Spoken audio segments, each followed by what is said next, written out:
Hey guys, me David, and welcome back to another LEGO Star Wars set review. Today we're taking a look at the next battle pack, being from Siege of Mandalore. One of my favorites. If you guys remember, I did so happen to make a giant mock series around the Season 7 Battle of Mandalore, and so getting this battle pack is kind of a dream come true. A little late for me. I wish would have gotten this maybe 3-4 years ago, but it is really cool that this is coming out now. I mean, it's pretty awesome looking. Now, the set number here is 75449. The piece count is going to be 116. The price tag of $23 for a battle pack that started last year in 2025 is continuing into 2026, which is extremely disappointing. This should be a $20. Honestly, this should be like $18, $15. I mean, battle pack pricing has just gotten so out of hand.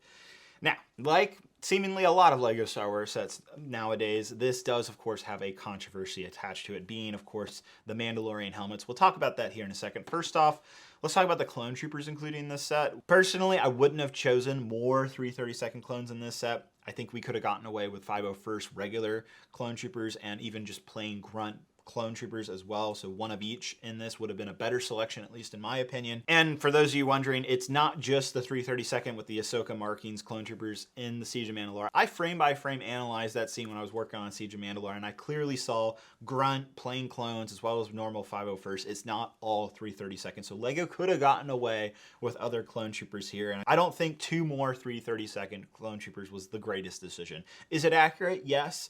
Is it frustrating that there's nothing new about them? Also, yes. On to the controversy here with the Mandalorian Super Commandos, or Maul's Mandalorians that work for him.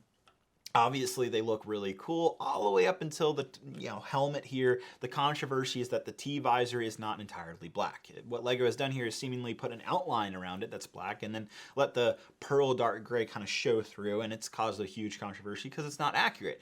And I agree, when you look at the show, it's clearly black. Benefit of the doubt here to LEGO, if you look at certain scenes of when the helmet's being turned, there is like a dark gray or metallic shine to the visor, and so that's what I assume is what LEGO's trying to emulate here.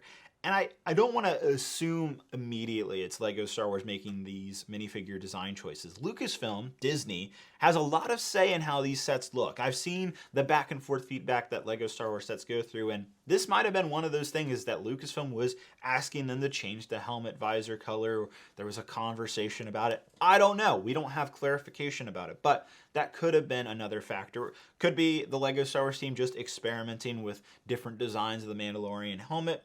It's weird though, because we just got Cobb Vanth with his Boba Fett helmet, and that has a black T-visor like you would expect. There's no metallic dark gray in that. It's definitely causing quite a stir in the community. Now, I don't personally think the figures look that bad. I kind of like the way the helmets look. I was not immediately distracted by the fact it was not all black. I thought it looked fine. Now, before you go down in the comments below and call me a LEGO shill, because yes, this battle pack was sent by LEGO, and I appreciate that, but that doesn't mean they bought my opinion, because I just like the way the figures look, and that's just how I feel as a LEGO Star Wars fan who's been in the community for 18 years.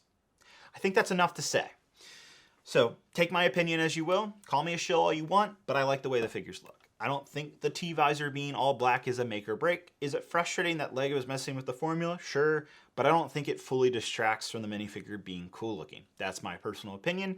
We'll see how this goes over with the community. Obviously, there's louder voices out there that will tell you one thing, and I'm telling you another. It's up to you to make the decision, so tell LEGO whether you like this or not. You, the fan, are the one who ultimately makes these decisions, not the influencers.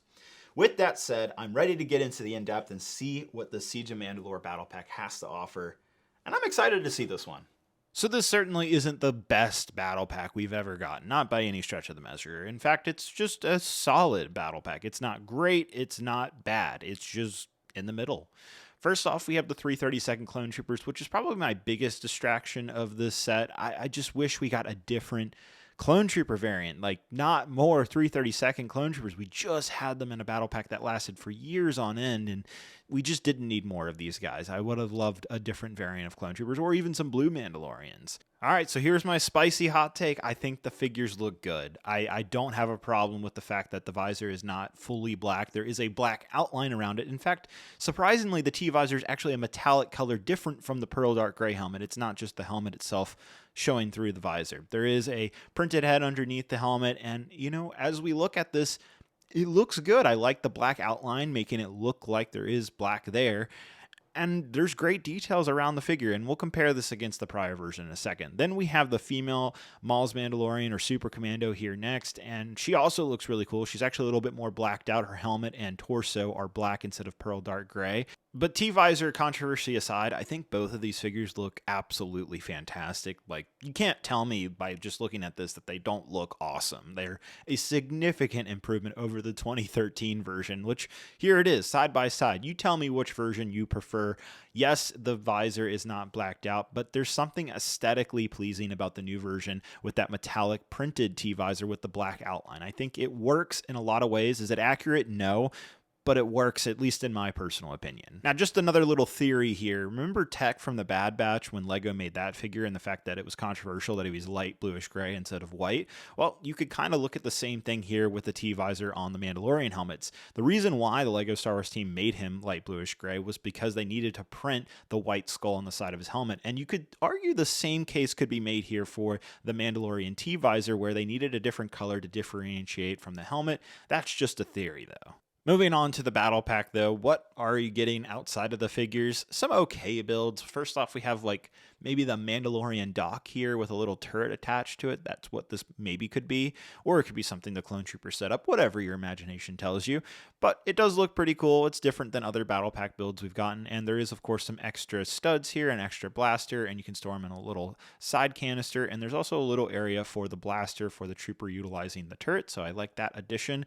And then on to the Mandalorian speeder. It's, well, it's just okay. It's small. It definitely doesn't hold a candle against the 2013 version, which was significantly bigger, actually a little too big. So this one's a little too small. So maybe we'll get a proper proportion Mandalorian speeder at some point down the line. But I like the way this set looks. There is room on the back, of course, to add a Mandalorian on the turret, which looks pretty cool. Kind of reminds me of a Warthog from Halo a little bit, but you can have fun with this. It's on a ball turret, and so you can move it around. And of course, it is a stud launcher, so kids will have fun with that as well.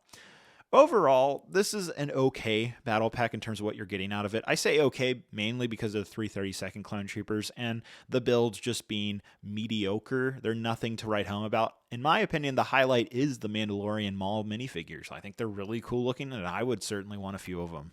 You know, I think it's a pretty good battle pack. I don't think there's a lot wrong with this set. As controversial as the T-Visors are and the Mandalorians, I think they look good. Are they accurate completely? Not really, but there's something aesthetically pleasing about what LEGO has done here. This is my opinion. Is it the right opinion? That's up to you to decide, not some other influencer. As for the 332nd Clone Troopers, I wish we had gotten a normal Grunt and a 501st. That's what I would have wanted out of the set, not more 332nds, even though it is accurate. We got more, so if you never got that battle pack or you only got a few, you can get a few out of this, but really the Mandalorians are the draw, and they're really, really good figures, at least in my personal opinion. The set itself is on the lackluster side. You know, it's okay. This Mandalorian speeder I wish was a little bit more bulked out. It looks okay. It doesn't compare against the prior version from 2013. It's like a fourth of the size, and it's crazy because this battle pack costs almost the same as that set did 10 years ago. That's just inflation for you, I guess, but so obviously $23 is too much to pay for this battle pack. What is the right price?